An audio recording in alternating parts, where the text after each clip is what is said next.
He thought throwing sand in a royal guard's face was just a harmless joke, something to make his friends laugh.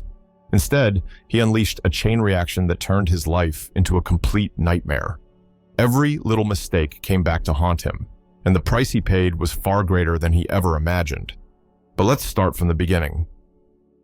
The morning sun was painting Buckingham Palace in golden hues, the light so soft and inviting it could have been pulled straight out of a postcard. Tourists milled around the square, buzzing with chatter and camera flashes, all eager to catch a glimpse of the iconic royal guards. These soldiers stood as still as sculptures, their red uniforms gleaming, black bearskin hats towering above their heads like silent symbols of authority. The crowd was a sea of excitement, well, except for one guy who looked like he was plotting something ridiculous. Douglas Wilkins, 32 years old, built like a linebacker with the confidence of a reality show contestant, stood out like a sore thumb. Sporting a neon green shirt that screamed, "Freedom over everything," in bold letters, he was cracking jokes loud enough to echo across the square. His buddies, a rowdy crew of selfie-obsessed tourists, hung on his every word, laughing like hyenas. In his hand, Doug clutched a fistful of gritty construction sand. Yeah, you read that right. Sand he'd scooped up earlier from a nearby site. Why? Because Doug was all about making memories, as he liked to put it. "Look at these guys," he exclaimed, pointing toward the motionless guards. "They're like robots. I mean, come on. Do they even blink? It's creepy." His friends erupted into laughter, egging him on. "I swear, I'm going to get a reaction out of one of them. Watch and learn." Now, Doug wasn't the subtle type. He swaggered right up to one guard, close enough to see the beads of sweat on his dark skin glistening under the sun. That guard was Private Marcus Henderson, a 28-year-old African-American soldier who'd recently been transferred to London from New York. Marcus was no stranger to stunts like this. Tourists loved pushing boundaries, thinking they were comedians, and Marcus had mastered the art of ignoring them. But even a man of iron composure like Marcus had his limits. Doug took a long, theatrical pause, like an actor savoring the spotlight. Then, with a dramatic flick of his wrist, he hurled the sand right into Marcus's face. The crowd gasped. Phones whipped out faster than you could say viral moment. "Wake him up. Maybe he'll crack a smile for once," Doug crowed, grinning like he'd just won an award for Best Annoying Tourist of the Year. The sand hit Marcus square in the face, the tiny grains clinging to his skin, catching in the folds of his uniform. For a split second, you could see the tiniest flicker of something in Marcus's eyes. Annoyance, disbelief, maybe even anger. But then it was gone, replaced by the same stoic expression he'd perfected over years of service. He didn't flinch, didn't blink, didn't even breathe differently. The man was a statue, and Doug's big moment had failed to make a dent. The silence that followed was deafening. The tourists around them stared, their excitement replaced with a mix of awkwardness and unease. Doug's friends, who had been cheering him on moments ago, now shuffled their feet, glancing at each other nervously. But Doug, oblivious as ever, turned to them with a smug grin. "See that? Guy's a rock. Didn't even move. I told you they're not human." He threw his head back and laughed, his voice cutting through the tense air like nails on a chalkboard. But before he could bask in the glory of his so-called victory, something shifted. Marcus, still stone-faced, turned his head ever so slightly, his eyes locking on Doug with a laser-like intensity. It wasn't a glare or a scowl. It was a look that said, "You don't know what you just started." Doug didn't notice, but everyone else in the crowd did. Doug barely had time to turn around and flash another smug grin at his friends before a tall, no-nonsense man in a sleek black suit stepped out of the crowd like he was walking straight out of an action movie. The guy's face was as unreadable as a poker champion's, but his piercing eyes had a "don't test me" vibe that made everyone nearby instinctively take a step back. This was Lieutenant Garrett, head of security for the palace grounds, and he was not here for a friendly chat. "Sir," Garrett's voice was calm but cold enough to chill the sunny square, "you violated the rules of conduct on royal property. Please come with me." Doug blinked, caught off guard by how quickly the mood had shifted. "Violated what?" "Dude, it's just a joke."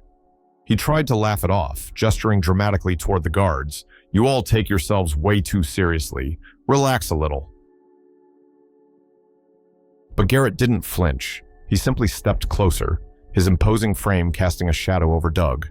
The crowd, which had been buzzing with murmurs, went completely silent, their phones aimed squarely at the unfolding scene.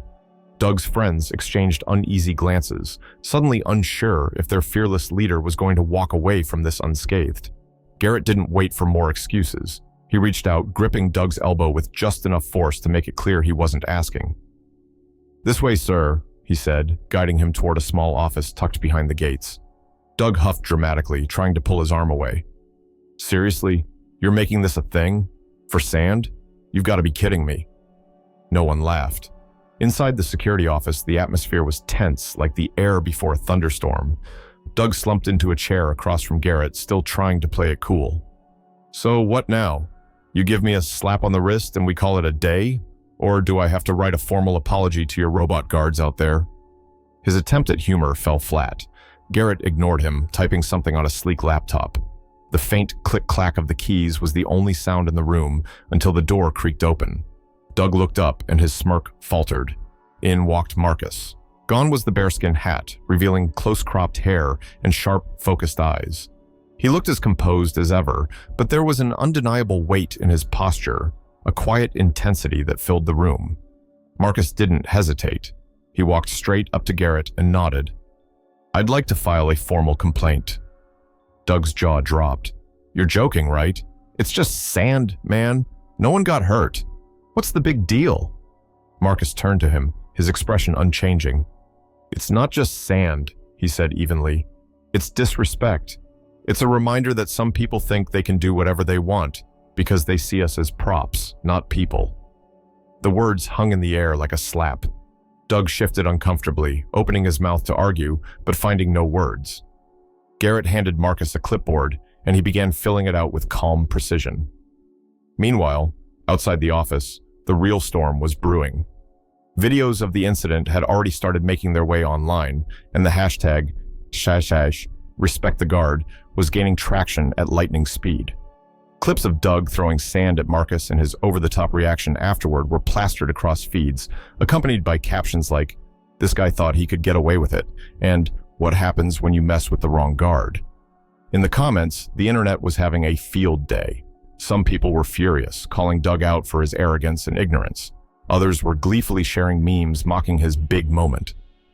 Within hours, the videos racked up thousands of views, and the story was starting to snowball. Back in the office, Doug was blissfully unaware of his newfound online fame. He leaned back in his chair, rolling his eyes. "I don't get why you're making this a whole thing," he muttered, more to himself than anyone else. "You're acting like I attacked the guy." Marcus didn't even look up from the form he was filling out. "Intent doesn't erase impact," he said simply. Doug snorted, whatever that means. But even he was starting to feel the weight of the room pressing down on him. For the first time, he wasn't sure if he was still in control of the situation. The next morning, Doug was jolted awake by an aggressive pounding on his front door. Groggy and still half asleep, he shuffled to the door in his wrinkled t-shirt and basketball shorts, muttering under his breath about rude neighbors. As he opened the door, any lingering grogginess evaporated in an instant. Two officers stood on his porch, uniforms crisp and expressions set like stone. The taller of the two stepped forward, his voice clipped and official. "Mr. Wilkins, you are under arrest for assault and disorderly conduct." Doug blinked, convinced he'd misheard. "Wait, what? Assault? Are you serious? It was sand." His voice rose as he gestured wildly, trying to laugh it off. "This is ridiculous. Who gets arrested for sand?" The officer didn't flinch. "Turn around, sir." Before Doug could protest further, cold steel handcuffs clicked around his wrists. The sound was louder than it should have been, echoing in his head like a bad punchline to a joke he didn't understand.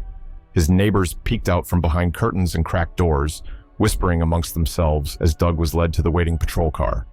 His face flushed with embarrassment as the reality of the situation began to set in.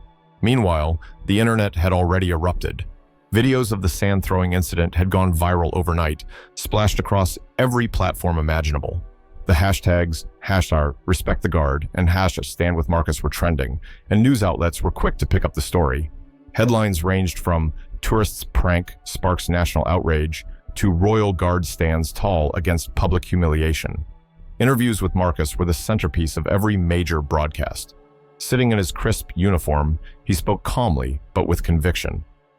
"It's not just about me," he explained during one segment.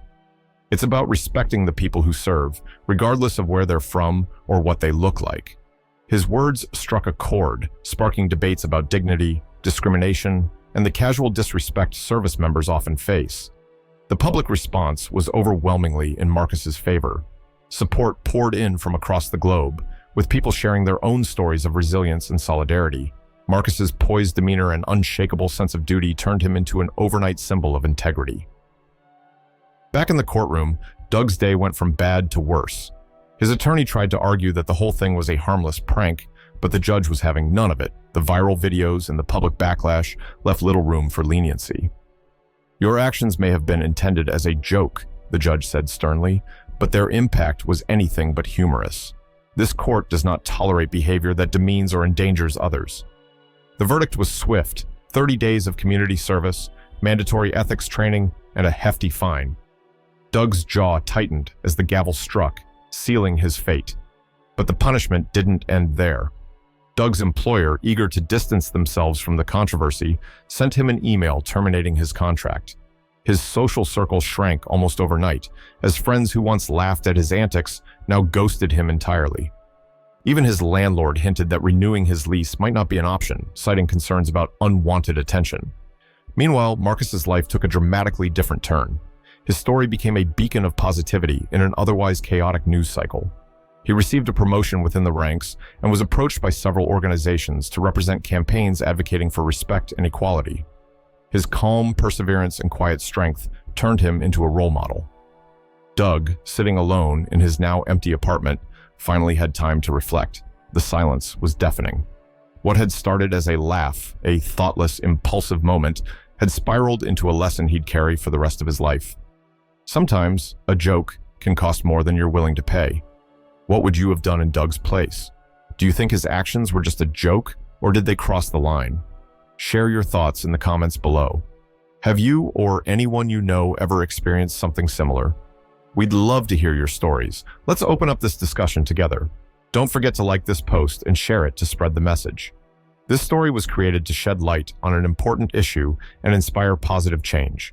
Your opinion matters. Together, we can make the world a better, more respectful place for everyone.